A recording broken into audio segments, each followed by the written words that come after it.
ಚಿತ್ರದುರ್ಗದ ಆನೆಬಾಗಿಲು ಬಳಿ ಅಯೋಧ್ಯೆ ಶ್ರೀರಾಮ ಮಂದಿರದ ಮಾದರಿಯ ಪ್ರದರ್ಶನ ಹಮ್ಮಿಕೊಳ್ಳಲಾಗಿತ್ತು. ಇನ್ನು ಅಯೋಧ್ಯೆಯಲ್ಲಿ ಶ್ರೀರಾಮ ಮಂದಿರ ಉದ್ಘಾಟನೆಗೊಂಡಿದ್ದು, ಈ ಹಿನ್ನೆಲೆಯಲ್ಲಿ ರಾಜಸ್ಥಾನ ಸಮಾಜದ ವತಿಯಿಂದ ಶ್ರೀರಾಮ ಮಂದಿರದ ಮಾದರಿಯ ಪ್ರದರ್ಶನ ಹಾಗೂ ಪೂಜೆ ಪುನಸ್ಕಾರ ಹಮ್ಮಿಕೊಳ್ಳಲಾಗಿತ್ತು. ಇನ್ನು ಆನೆಬಾಗಿಲು ಬಳಿ ಇದನ್ನು ಸಾರ್ವಜನಿಕರಿಗೆ ಪ್ರದರ್ಶನ ಏರ್ಪಡಿಸಿದ್ದು, ಸುಮಾರು 10 ಅಡಿ ಅಗಲ ಹಾಗೂ 3 ಅಡಿ ಎತ್ತರದ ಶ್ರೀರಾಮ ಮಂದಿರದ ಮಾದರಿ ಸಿದ್ಧಪಡಿಸಲಾಗಿತ್ತು. ಇದರ ಜೊತೆಗೆ ಅಯೋಧ್ಯೆಯ ರೈಲ್ವೆ ನಿಲ್ದಾಣ ಹಾಗೂ ವಂದೇ ಭಾರತ್ ರೈಲಿನ ಮಾದರಿಯನ್ನು ಸಹ ಇರಿಸಿದ್ದು, ನಗರದ ನಾನಾ ಭಾಗದಿಂದ ಬಂದಂಥ ಭಕ್ತರು ಆಗಮಿಸಿ ಮಂದಿರದ ಮಾದರಿಯ ದರ್ಶನ ಪಡೆದು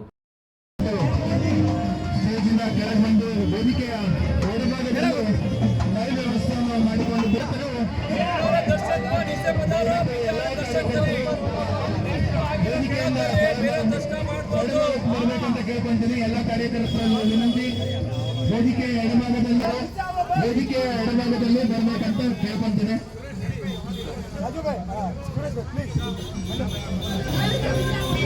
जितने भी कार्यकर्ता मंच पर खड़े हैं कृपया नीचे पधारें.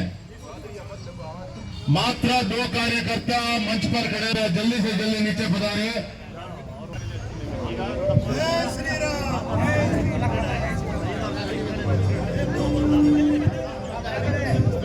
ಬಂದವರಿಗೆ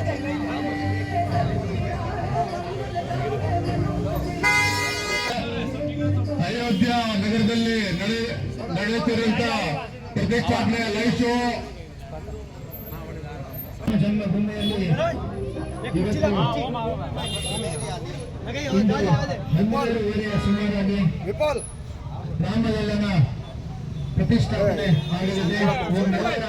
106 ವರ್ಷದ ಕನಸು ಜನಗಳ ಬಲಿದಾನ.